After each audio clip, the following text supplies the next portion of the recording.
حضور فرماتے ہیں شیطان کو بھی قید کر دیا جاتا ہے۔ رمضان آنے والا ہے تو اللہ شیطان کو قید کر دیتا ہے، جکڑ دیتا ہے۔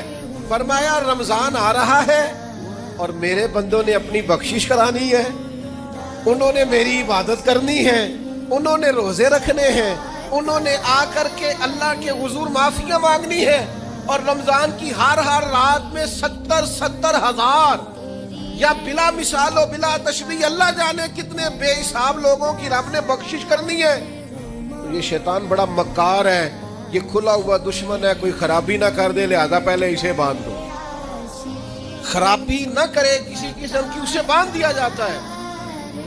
مہمان بھی آ گیا، خرابی کرنے والا بھی باندھ دیا، لیکن اگر فائدہ لینے والے پھر بھی فائدہ نہ لے تو پھر ان سے کہا جائے گا کہ تمہارے پاس اب کوئی بہانہ بچا نہیں ہے۔ ونصلی ونسلم علی رسولہ الکریم، اما بعد، اعوذ باللہ من الشیطان الرجیم، بسم اللہ الرحمن الرحیم، ورفعنا لک ذکرک، صدق اللہ العظیم وصدق رسولہ النبی الکریم الامین، ونحن علی ذلک لمن الشاہدین والشاکرین، والحمد للہ رب العالمین۔ ان اللہ وملائکتہ یصلون علی النبی، یا ایہا الذین آمنوا صلوا علیہ وسلموا تسلیما۔ الصلاۃ والسلام علیک یا رسول اللہ وعلی آلک واصحابک یا حبیب اللہ۔ درود شریف پڑھیے سارے حضرات۔ الصلاۃ والسلام یا سیدی یا رحمت للعالمین وعلی آلک واصحابک یا خاتم النبیین۔ حمد و صلاۃ کے بعد انتہائی عزت و تکریم کے لائق بزرگوں، قابل صد احترام بھائیوں اور دوستوں، اللہ تعالیٰ ان سب احباب کو بہترین صلہ عطا کرے جو اس محفل کے سجانے میں، تشریف لانے میں اور معاون بننے میں مددگار ہوئے ہیں۔ اللہ تعالیٰ کوشش کرنے والوں کی کوشش کو اپنی بارگاہ میں مستجاب فرمائے۔ تھوڑا سا وقت ہے، پھر ایک دفعہ گزارش کروں گا بیٹھ جائیں، آپ مان کے دیکھیں بھلا کیا ہوتا ہے۔ اللہ آپ کو سلامتی عطا کرے۔ یہ کیمرے جو ہے نا، یہ بہت زیادہ سیاسی جلسوں میں اچھے لگتے ہیں، دینی ماحول میں یہ ٹھیک نہیں ہوتا۔ نہیں آپ نہیں بولے جی، آپ نہیں چپ کرائیں جی، نا نا نا، اب تو میرا ان کا معاملہ ہے، ہمارا پیار ہے آپس میں، ہم کسی کو بیچ میں آنے نہیں دیتے۔ آپ ہو گیا جی، ماشاءاللہ سب بیٹھ گئے، توجہ فرمائیے گا۔ دو چار باتیں کرنی ہیں، آپ باتیں سنیں جو اصل کام ہے، باقی سب چلتا ہے ماشاءاللہ سلسلہ یہ ویڈیوز کا، تصویروں کا۔ جو اصل کام ہے جس کے لیے آئے ہیں، کچھ پیغام آپ کی خدمت تک پہنچ جائے۔ میرے بھائیوں، اللہ تعالیٰ نے دیگر مخلوقات سے انسان کو جن چیزوں میں فضیلت دی ہے، ان میں ایک چیز یہ ہے کہ انسان بات کر سکتا ہے، بول سکتا ہے۔ شیر بادشاہ کہلاتا ہے جنگل کا، اس کی بڑی دہشت ہوتی ہے۔ ہاتھی بڑا وجود رکھتا ہے، لیکن اپنا ما فی الضمیر بیان نہیں کر سکتے۔ انسان کو اللہ نے نطق دیا ہے، بول سکتا ہے، اپنی گفتگو سے بڑے بڑے مجموع پر سحر طاری کر سکتا ہے۔ میرے عزیزوں، یہ زبان اللہ کی بہت بڑی نعمت ہے، لیکن ظاہر ہے ہر چیز کا درست استعمال بھی ہوتا ہے اور غلط استعمال بھی ہوتا ہے۔ بعض لوگ اپنی زبان کا درست استعمال کرتے ہیں تو نبی پاک علیہ السلام نے فرمایا کئی دفعہ ایسا جملہ بول دیتے ہیں کہ رب جنت کا فیصلہ فرما دیتا۔ بعض لوگ اپنی زبان کا غلط استعمال کرتے ہیں اور کریم فرماتے ہیں کبھی کبھی لوگ بات کرتے ایسا جملہ بھی کہہ ڈالتے ہیں کہ ان کے لیے دوزخ کا فیصلہ کر دیا جاتا ہے۔ جب ہم بولتے ہیں، بات کرتے ہیں، کچھ کہتے ہیں تو اس کا معاشرے پہ اثر ہوتا ہے۔ معاشرے میں اچھی جملوں کو فروغ دیا جائے، اچھے لفظ بولے جائیں تو اچھے لفظ ہی پروان چڑھتے ہیں. ہم جو کہتے ہیں اس سے دوسرے سیکھتے ہیں. بچے معاذ اللہ اگر کبھی کوئی برا لفظ بولتے ہیں تو وہ برا لفظ بچوں کا ایجاد کیا ہوا نہیں ہوتا، انہوں نے کسی سے سنا ہوتا ہے. کسی نے ضرور کہا، گھر میں کہا، گلی میں کہا، محلے میں کہا، اسکول میں کہا، کھیل کے گراؤنڈ میں کہا. کسی نے کہا ہوتا ہے جس کے سبب سے بچوں کی زبانوں پر وہ جملہ آتا ہے. ہم جب خیر بولیں گے، اچھے جملوں کو فروغ دیں گے تو معاشرے کے اندر اچھے جملے رواج پائیں گے. خوبصورت باتیں کریں گے، سوسائٹی میں خوبصورت باتیں پھیل جائیں گی. یہ مت سمجھیے کہ میرے بولنے سے کیا ہوتا ہے، آپ کے بولنے سے اثر لیا جاتا ہے. ڈھیر سارے لوگ اثر لیتے ہیں. اور پھر ہماری باتوں کا صرف معاشرے پر ہی اثر نہیں ہوتا، ہم پر بھی اثر ہوتا ہے. آپ 2-4 دفعہ شام تک یہ جملہ بول کے دیکھیے گا کہ اللہ کا جو احسان مجھ پر ہے، جو انعام مجھ پر ہے، کم نہیں کسی پر ہوگا. یہ بھی اللہ نے دیا ہے، یہ بھی دیا ہے، یہ بھی دیا ہے. آپ بار بار اللہ کے انعامات کو شمار کریں، خود بولیں، آپ محسوس کریں گے آپ کے دل کو سکون حاصل ہونا شروع ہو گیا. انعامات رب کے گننے سے، اپنے مالک کے احسانات گننے سے، اس کا فضل شمار کرنے سے قلبی طور پر بندے کو اطمینان حاصل ہوتا ہے. اور آپ شکوہ شروع کر دیں، فلانی چیز بھی کوئی نہیں، بڑی محنت کی ہے، فلانا کام بھی نہیں ہوا، فلاں نے بھی بات نہیں سنی، فلاں بھی ایسے ہے، فلاں بھی ایسے. آپ سارا دن شکایتوں کی باتیں کریں، آپ کا دل بے چین رہنے لگے گا. جو آپ بولتے ہیں وہ آپ پر اثر کرتا ہے. اچھے جملے بولنے سے، خیر کا جملہ کہنے سے آپ کی طبیعت میں سکون آئے گا. آپ کبھی دیکھیے غور کر کے کہ ہم کبھی کسی کو کوئی لطیفہ سنانے لگتے ہیں، کوئی ایسی بات سنانے لگتے ہیں جس کا تعلق مزاح سے ہوتا ہے، تو وہ بات کرنے سے پہلے ہم خود ہنسنا شروع کر دیتے ہیں. کئی لوگوں سے بات نہیں ہو پاتی، وہ اتنا کھلکھلا کے ہنستے ہیں. تو اس کا مطلب ہے کہ وہ بات تو اس پر بھی اثر کر رہی ہے. وہ جو دوسروں کو یہ بات سنا کے خوش کرنا چاہتا ہے، اس بات نے تو اس پر بھی ہنسی طاری کر دی. پھر ہم اگر کوئی رونے والی بات کرنے لگتے ہیں، اپنا کوئی دکھ بیان کرنے لگتے ہیں، کوئی ایسا جملہ بولتے ہیں جو ہماری زندگی کا تلخ تجربہ ہوتا ہے، تو بات کرنے سے پہلے بندہ خود رو پڑتا ہے. اور لوگوں کے آنسو چھلکتے ہیں، کئیوں کی ہچکیاں بن جاتی ہیں، بات نہیں ہوتی. تو اس کا مطلب ہے کہ ہماری باتیں صرف دوسروں پر ہی اثر نہیں کرتی، ہماری باتیں ہم پر بھی اثر کرتی. تو 3 باتیں ہو گئیں تمہید کے طور پر. ایک تو یہ کہ زبان کا صحیح استعمال کریں، یہ اللہ کی نعمت ہے. دوسرا یہ کہ اس کو جب آپ بولتے ہیں تو اس کا اثر سوسائٹی پر ہوتا ہے. تیسرا یہ کہ ہم پر خود بھی اس کا اثر ہوتا ہے.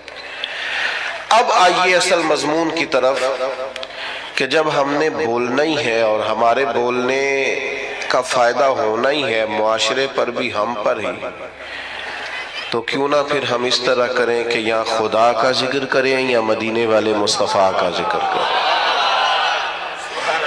خالی ذکر کرنے سے ایک ہے نبی پاک علیہ السلام کی تعلیمات پر عمل کرنا، آپ کی سنت اور شریعت پر عمل کرنا، آپ کے بتائے ہوئے دین پر چلنا. اور ایک ہے آپ کا صرف ذکر کرنا، حضور کے چہرہ نور کا ذکر کرنا، زلف عنبری کا ذکر کرنا، آپ کے اخلاق کا، آپ کے حلم کا، آپ کی بردباری کا، آپ کی خیر خائی کا، آپ کے انداز تبلیغ کا. یہ خالی ذکر کرنا بھی بڑا معنی رکھتا ہے.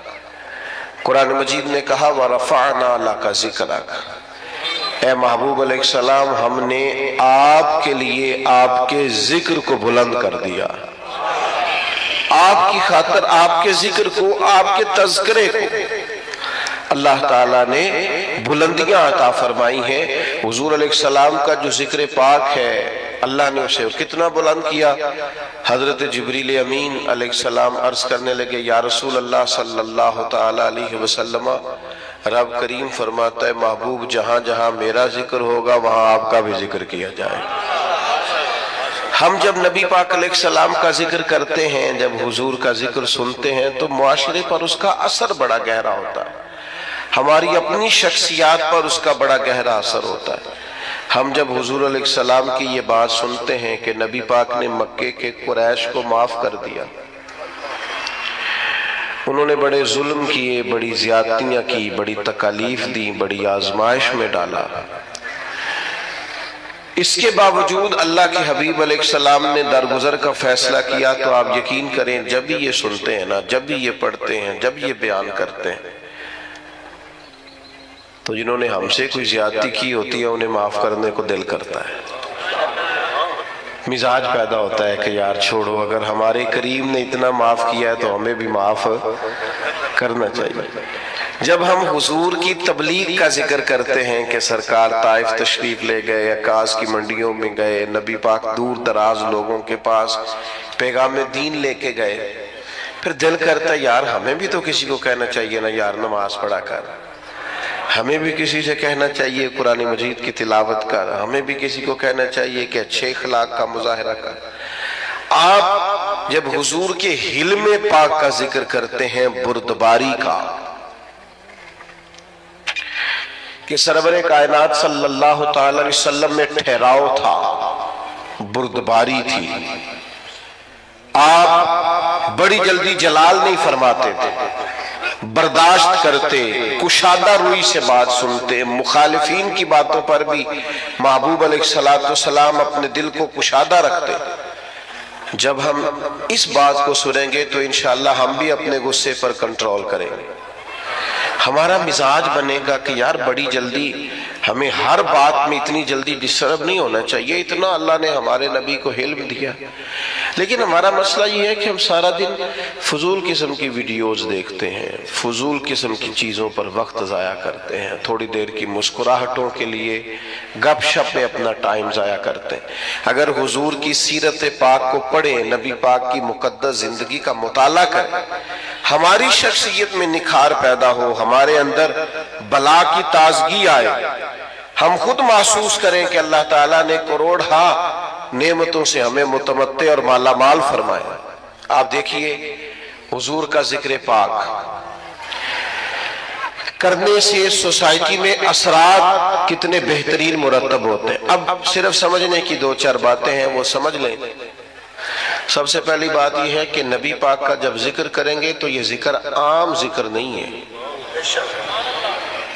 اس ذکر کے آداب ہیں۔ میں نے ابھی آپ سے عرض کیا نا کہ آپ بیٹھ جائیں، آپ کا لہجہ خوبصورت ہو، آپ موبائل پر زیادہ متوجہ نہ ہو، حضور کا ذکر پاک ہے نا، اس کے آداب ہے، اس ادب کا لحاظ کریں۔ جب بھی حضور کا ذکر کریں تو تھوڑا نا اس میں آپ زیادہ خوبصورتی لائیں، زیادہ اس کے اندر الفاظ کا چناؤ عمدہ ہو۔ صحابہ کرام علیہم رضوان ایمرجنسی کے حالات میں بھی نبی پاک علیہ السلام کے آداب کو نہیں بھولتے تھے۔ ابھی میرے بھائی نے میرا اعلان کیا کہ یہ بہت بڑا ہے، فلاں ہے، فلاں ہے، اللہ تعالیٰ ہمیں لوگوں کے گمان کے مطابق کر دے اور ہماری غلطیاں اللہ معاف کرے، بڑے چھوٹے آدمی ہیں۔ تو خدا نہ خواستہ یہاں اگر میری پگڑی کے شملے کو پیچھے آگ لگ جائے تو کیا میرا بھائی پہلے یہ کہے گا کہ حضرت قبلہ علامہ شیخ، اور اتنی دیر میں دل چیک کرے آگ سارے سر تک پہنچ جائے؟ جب ایمرجنسی ہوتی ہے تو اس وقت القابات نہیں پکارے جاتے، اس وقت تجھے کہیں گے مولانا آگ لگ گئی، پیر صاحب وہ آگ دیکھیے، آگ دیکھیے، اس وقت آداب کا زیادہ خیال نہیں ہوگا۔ ہمارے ہاں ایمرجنسی میں آداب یاد نہیں رہتے، پر صحابہ چونکہ حضور کا ذکر کرتے تھے تو وقت کوئی بھی ہوتا تھا پر وہ نبی پاک کا ادب نہیں بھولا کرتے، ہر وقت سرکار کا ادب۔ غار ثور میں حضرت صدیق اکبر رضی اللہ تعالیٰ عنہ کی ایڑی کو سانپ نے ڈس لیا. تو سانپ کی تو دہشت ہی بڑی ہوتی ہے. حضرت صدیق اکبر کے آنسو نکل آئے. تو سرکار نے فرمایا کیا ہوا؟ تو کہنا چاہیے تھا نا سانپ سانپ سانپ سانپ، یہ بولنا چاہیے تھا نا. پر حضرت صدیق اکبر اس ایمرجنسی میں بھی حضور کے آداب نہیں بھولے.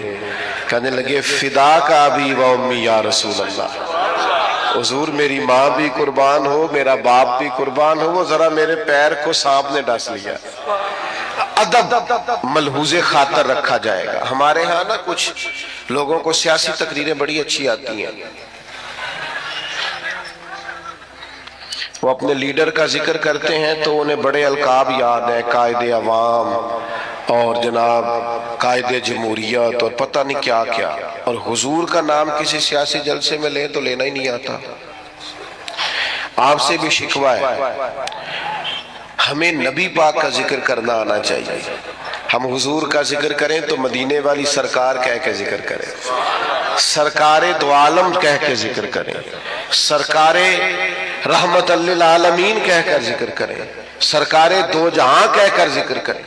حضور کا ذکر کریں تو خوبصورت چناؤ الفاظ کا، اور ہماری باڈی لینگویج بھی بتائے کہ ہم عام ذکر نہیں کر رہے، ذکر رسالت معاب کر رہے ہیں. آپ وہ غالب نے کہا تھا کہ میں 1000 بار بھی اپنی زبان دھو لوں نا کبھی مشک اور عنبر سے، تو پھر بھی مجھے لگتا ہے ابھی اس قابل نہیں ہوئی کہ مدینے والے کا نام لے سکے. 1000 بار بشویم دہن ز مشک و گلاب، 1000 بار بھی زبان کو مشک گلاب سے غسل دوں تو پھر بھی لگتا ہے کہ یہ نام لینے کے قابل ہے. تھوڑا سا لہجہ ادب والا. وہ ہمارے سٹیجوں پہ آج کل داد لینے کے لیے بھی لوگ جوش نقابت میں جوش خطابت میں بھی بعض چیزوں کا دھیان نہیں کرتے. میری طرح کے لوگ اللہ ماشاءاللہ اللہ سمجھ عطا کرے. خوبصورت القابات کے ساتھ امام مالک رحمت اللہ علیہ کے پاس کوئی شخص اگر آتا تھا اور وہ آ کر آپ سے کہتا تھا کہ کوئی مسئلہ پوچھنا ہے، تو امام صاحب فرماتے تھے فقہ کا مسئلہ پوچھنا ہے؟ کہتا ہاں، تو بتا دیتے. لیکن اگر وہ کہتا نا میں نے حضور کی حدیث سننی ہے، تو امام صاحب پہلے غسل کرتے، پھر کپڑے بدلتے، خوشبو لگاتے، امامہ باندھتے، پھر منبر پر بیٹھتے اور پوری آب و تاب کے ساتھ مدینے والے محبوب کا ذکر کرتے. جب آپ کسی چیز کا اہتمام کرتے ہیں تو اس کے اثرات بھی ہوتے ہیں. پورے آداب کے ساتھ، اطوار کے ساتھ، پوری خوبصورتی کے ساتھ. یہ ہمارے علماء نے ہمیں آداب بتائے کہ جب نبی پاک صلی اللہ تعالی علیہ وسلم کا ذکر کیا جائے گا تو پوری شان و شوکت کے ساتھ. آپ کو پتہ ہے منع کیا علماء نے کہ جب نبی پاک کا نام لکھو نا تو پورا درود لکھو صلی اللہ تعالی علیہ. یہ بعض لوگ خالی سواد لکھ دیتے ہیں، یہ درست نہیں ہے طریقہ. یہ حضور کا نام گرامی ہے، آپ اس پر درود پاک لکھیں، پورا لکھیں، جب تک پڑھا جائے گا آپ کو ثواب ملے گا. تو پورے آداب نبی پاک صلی اللہ تعالی علیہ وسلم کا نام لیا جائے تو خالی نام نہ لیا جائے، ساتھ درود بھی پڑھا جائے. حضور نے فرمایا وہ بد نصیب ہے اس کے سامنے میرا ذکر ہوا اور اس نے مجھ پر درود ہی نہیں پڑھا صلی اللہ تعالی علیہ وسلم. آداب کے ساتھ ذکر کیا جائے، اس کو ملحوظ خاطر رکھا جائے. اور اگر نوجوان نسل کے اندر یہ ذوق پیدا ہو جائے. میں تو خیر آج کل محفلوں کا بھی رنگ دیکھتا ہوں تو پریشانی ہوتا ہوں. وہ پرانے نعت کا ہوتے تھے، ہاتھ باندھ کے کھڑے ہیں، آنکھیں بند ہیں، حضور کا ذکر ہو رہا ہے. اب تو مائک پکڑا ہوتا ہے تو آدھا قوم کے سامنے بھی کرتے ہیں. بھئی آپ یہ حضور کی نعت پڑھ رہے ہیں، یہ سٹائل آپ نے کہاں سے سیکھا ہے؟ آپ کو آداب آنے چاہیے اور شعر بھی معیاری ہو نبی پاک کے لیے، عام اشعار نہ ہو. یعنی بعض شعر ایسے ہیں کہ جن میں وہ خوبصورتی نہیں چھلکتی. وہ جی میں نے تازہ نعت لکھی ہے، آپ رہنے دے بھائی تازہ، آپ وہی پڑھیں جو اعلیٰ حضرت بریلوی نے لکھی ہے، جو مولانا حسن رضا نے لکھی ہے، جو ڈاکٹر اقبال نے لکھی ہے، جو پیر مہر علی شاہ نے لکھی ہے. اب وہ پڑھیں آپ، وہ نعتیں دیکھے، ان کا کمال دیکھے. فاضل بریلوی کہتے ہیں ان کی مہک نے دل کے غنچے کھلا دیے، اور وہ جس راہ چل دیے ہیں کوچے بسا دیے ہیں. اعلیٰ حضرت کہتے ہیں بڑا بھی کسی کو غم ہونا تو وہ ذکر مصطفیٰ چھیڑ دے، سارے غم دور ہو جائیں.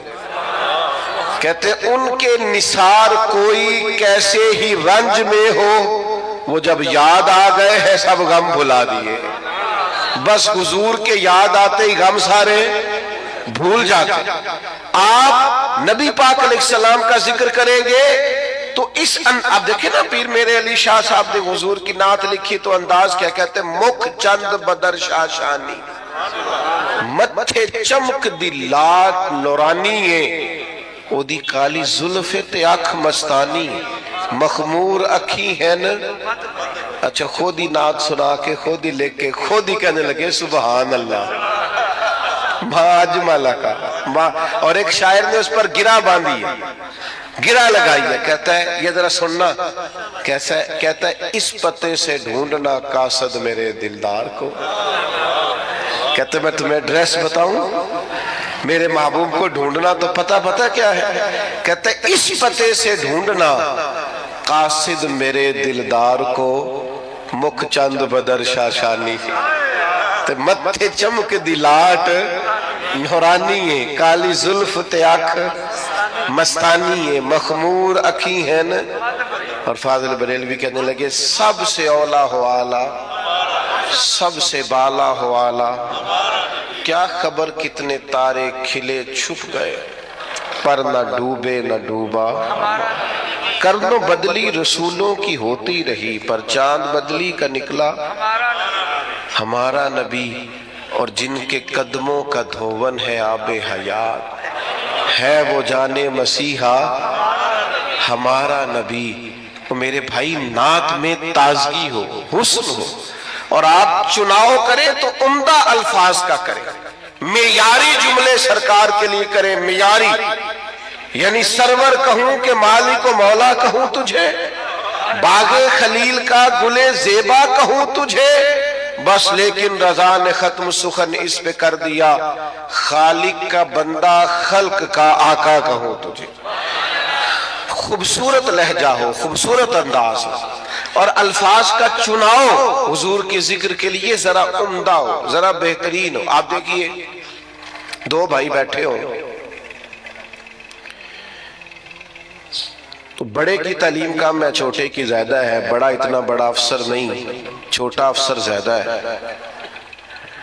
تو اگر بڑے سے پوچھا جائے کہ آپ بڑے ہیں کہ یہ بڑا ہے تو اس سے کیا مراد ہوتی؟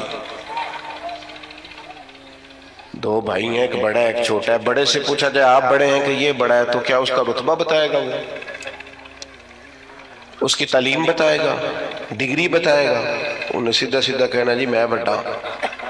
کیونکہ جب پوچھا جاتا ہے نا آپ میں سے بڑا کون ہے تو سادی سی بات ہے، اس سے مراد عمر ہوتی ہے، اس سے مراد رتبہ نہیں ہوتا. لیکن یہ باقیوں کے لیے مثال ہے، سرکار کے لیے ایسا نہیں ہے. نبی پاک کے چچا ہیں حضرت عباس، ان سے کسی نے پوچھا آپ بڑے ہیں کہ حضور؟ تو پوچھنے والا بھی عمر ہی پوچھ رہا تھا، اس لیے کہ پتا تھا اسے کہ رتبہ سرکار کا ہی بڑا ہے. اس نے پوچھا آپ بڑے ہیں کہ نبی پاک؟ تو سادی سی بات ہے، وہ عمر پوچھ رہا تھا، عمر بتانی چاہیے تھی. لیکن حضرت عباس نے ذکر چونکہ حضور کا کرنا تھا، لہٰذا جملوں کا چناؤ ذرا سمجھ کے کیا. کیا کہا؟ جناب پوچھا تھا آپ بڑے ہیں کہ سرکار؟ تو حضرت عباس کہنے لگے بڑے تو سرکار ہی ہیں، پیدا پہلے میں ہوا تھا. بڑے حضور ہی ہیں، بڑے وہی ہیں اور وہی بڑے رہیں گے، پر ذرا پیدا پہلے یہ سرکار کے لیے. جب آپ انداز اختیار کریں گے تو الفاظ کا چناؤ ٹھیک کریں. آپ اچھے جملوں کے ساتھ سرکار کا ذکر کریں گے، قیمتی ترین الفاظ آپ سرکار کے لیے استعمال کریں گے. ایسا نہیں ہوگا کہ جو آپ کی طبیعت میں آیا، جو مزاج میں آیا سو آپ نے کہہ دیا. تو ہمیشہ عمدہ چناؤ الفاظ کا، اعلیٰ ترین لفظ نبی پاک کے لیے آپ چناؤ میں آپ لے کر کے آئیں گے. آپ دیکھیے بعض اوقات ہم بعض چیزوں کا ذکر کرتے ہیں اور اگر اس ذکر میں فارفتگی پیدا کر لینا، بندہ سارے ذکر کرتا ہے لیکن کبھی ماں کا ذکر کرتا ہے نا تو رو ہی پڑتا ہے، سارے بندہ روز تذکرے کرتا ہے لیکن کبھی باپ کو یاد کرتا ہے تو اس کا ذکر عام روٹین میں نہیں کرتا، اس کے ذکر میں بھی کیفیت بن جاتی ہے۔ حضور کا جب ذکر کریں تو صرف آپ کا ظاہری وضو نہ ہو، آپ کے لہجے کا بھی وضو، آپ کے لفظ شیرینی کی طرح میٹھے ہو، جملے خوشبودار ہو، آپ ہمیشہ اعلیٰ پائے کے الفاظ کا چناؤ کر کے حضور کا ذکر کریں، کبھی بھی کمزور لفظ سرکار کے لیے استعمال نہ کریں اور کسی صورت نہ کریں۔ حضرت ابوبکر صدیق رضی اللہ تعالیٰ عنہ نے نا نبی پاک علیہ السلام کا جب کلمہ پڑھا تو یہ مکے میں بریکنگ نیوز دوڑ گئی۔ عام آدمی کلمہ پڑھے تو بات اور ہوتی ہے، اور اتنا بڑا تاجر اور سردار اور سیاںہ آدمی کلمہ پڑھ جائے تو پھر بات کا انداز کچھ اور ہوتا ہے۔ میری طرف توجہ ہے آپ حضرات کی؟ اب تو میرا مضمون ہی مکمل ہو گیا ہے، پر کچھ دوست بڑے پکے تھے، ان کی بڑی پکی دوستی ہے موبائل کے ساتھ، یارانہ بڑا پکا ہے۔ مجھ سے ایک دفعہ ایک دوست نے پوچھا کہ کچھ چلا بتائیں، کوئی وظیفہ کو میں نے کرنا ہے، تو میں کہتا ہوں 20 منٹ موبائل نو ہاتھ نہیں لانا، تو وہ بھی بس ہسیا ہی سی جی میں تسی نہیں ہسے سارے، منی کوئی نہیں ہو 20 منٹ موبائل کے بغیر ہم نکال لیں، یہ کیسے ہو سکتا ہے؟ یہ ممکن نہیں۔ بہرحال آمدام برسر مطلب مضمون جو میں نے بیان کیا کرنا تھا وہ سارا کر چکا، اب تو بات اینڈ پہ پہنچ گئی، تو اب بھی میرا دل کر رہا ہے کہ بعض دوست موبائل نہ دیکھیں، مجھے دیکھیں، تو چلو جاتی دفعہ صحیح، اللہ آپ کو جزائے خیر عطا فرمائے، اللہ برکات۔ ڈاکٹر حضرات نے پتہ کیا کہنا شروع کیا ہے؟ ڈاکٹر کہتے ہیں کہ موبائل تکیوں کے نیچے رکھ کے نہ سوئیں۔ ایک مجھے قابل ڈاکٹر صاحب ایک دفعہ بتانے لگے، کہنے لگے اس کو بند کر کے سوئیں، ایسا نہ ہو کہ سوتے وقت بھی آپ کے دماغ پہ موبائل ہی سوار ہو، نیند نہیں صحیح طرح آئے گی، آپ پریشان ہی ہوں گے۔ جھٹے جھٹے لوگ موبائل نکالتے ہیں، دیکھتے ہیں نیا میسج کون سا ہے۔ خدا را اتنا زیادہ نہیں سوار کریں، نیند نہیں پوری ہوگی تو صحت نہیں ٹھیک رہے گی۔ بہرحال حضور سید عالم علیہ السلام کا کلمہ پڑھا حضرت ابوبکر صدیق نے، تو مکہ مکرمہ میں نا یہ بریکنگ نیوز تھی بہت بڑی کہ ابوبکر مسلمان ہو گئے۔ اتنی بڑی بات، بڑی انفرادی خبر دوڑ گئی۔ تو اب ظاہر ہے حضرت ابوبکر بہت بڑے تاجر تھے، تو تاجر کے دوست بھی تو تاجر ہی ہوں گے نا، تو بڑے بڑے تاجر گئے پتہ کرنے کہ معلومات کریں حضرت صدیق اکبر کلمہ پڑھ گئے، مسلمان ہو گئے۔ وہ تاجر کون تھے؟ ان کے نام سن کے بھی آپ حیران ہوں گے۔ حضرت عثمان غنی، حضرت سیدنا عبد الرحمن ابن عوف، حضرت سعید بن زید جیسے لوگ بڑے بڑے تاجر تصدیق کرنے گئے کہ واقعی صدیق اکبر مسلمان ہو گئے۔ انہوں نے جا کے حضرت صدیق اکبر سے پوچھا آپ مسلمان ہو گئے؟ تو ذکر مصطفیٰ کرنا تھا نا، تو حضرت صدیق نے کہا یہ کوئی سادی سی بات تو نہیں نا، ایسے ہی کر دوں۔ فرمایا بیٹھ جاؤ۔ بیٹھ گئے۔ پھر جناب علامہ اسماعیل حقی رحمت اللہ علیہ نے لکھا ہے، اس خوبصورتی سے ذکر کیا حضرت صدیق نے نبی پاک کا، اس معنویت سے ذکر کیا، اس ذوق سے ذکر کیا، اس شان سے نبی پاک کا ذکر کیا کہ وہ جو صرف خالی پتہ کرنے آئے تھے نا کہ آپ مسلمان ہوئے ہیں کہ نہیں، وہ سارے کہنے لگے ابو بکر ہمیں بھی ساتھ لے جا، ہم نے بھی حضور کا کلمہ پڑھنا، ہم ذکر اس طرح کریں، ہم تذکرہ اس طرح کا کریں، ہمارا لب و لہجہ اس طرح کا ہو، ہمارا انداز اتنا انوکھا اور شاندار ہو، اپنے بچوں کو ساتھ بٹھا کے رات حضور کا ذکر کریں، سرکار کی حدیثیں یاد کریں۔ دیکھو نبی پاک کی ایک بات ایسی ہے اس پر پوری زندگی گزاری جا سکتی ہے۔ ایک فرمان عام حدیث ہے، سب کو یاد ہے، عام ہے معاشرے میں، حضور نے فرمایا مومن وہ ہے جو اپنے لیے پسند کرے اپنے بھائی کے لیے بھی وہی پسند کرے۔ سب کو آتی ہے نا؟ مجھے بتائیں اگر اس حدیث پر عمل ہونا شروع ہو جائے تو کبھی کو ملاوٹ والی چیز بکے گی مارکیٹ میں، کبھی کو بندہ کسی کو تنگ کرے گا، قبضہ کرے گا، جھوٹ بولے گا، کیونکہ وہ کہے گا میں نے بھائی کو بھی وہی دینا ہے جو میں نے خود لینا ہے۔ تو سوسائٹی میں خوبصورتی پھیلے گی جب ہم نبی پاک علیہ السلام کے تذکار کو عام کریں گے۔ ہم نے اپنے دیواروں، اسکولوں کی دیواروں پر مختلف بزرگوں کے، مختلف اسکالرز کے اور مختلف دانشوروں کے اقوال لکھے ہوتے ہیں، یہ سارے سرکار سے فیض لے کے بات کرتے ہیں جتنے بھی مسلمان صوفیاء ہیں۔ نبی پاک کی ہر بات حکمتوں کا خزانہ ہے، نبی پاک علیہ السلام کا ہر فرمان شانے رکھتا ہے۔ بس اپنی زبان کا غلط استعمال کبھی نہ کریں، فضول نہ بولیں، ادھر ادھر وقت ضائع کرنے سے بہتر ہے اس زبان کو ذکر مصطفیٰ پہ لگائیں، تاکہ یہ زبان جب بولے تو پھر ہمارے لیے ذخیرہ آخرت جمع کرے۔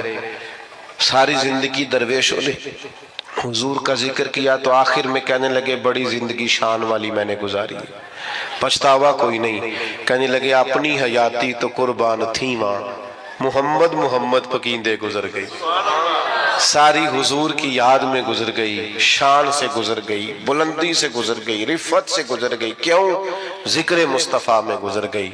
اور حضور کا ذکر کرنے کا سب سے بہترین طریقہ یہ ہے نبی پاک پر درود و سلام پڑھا جائے۔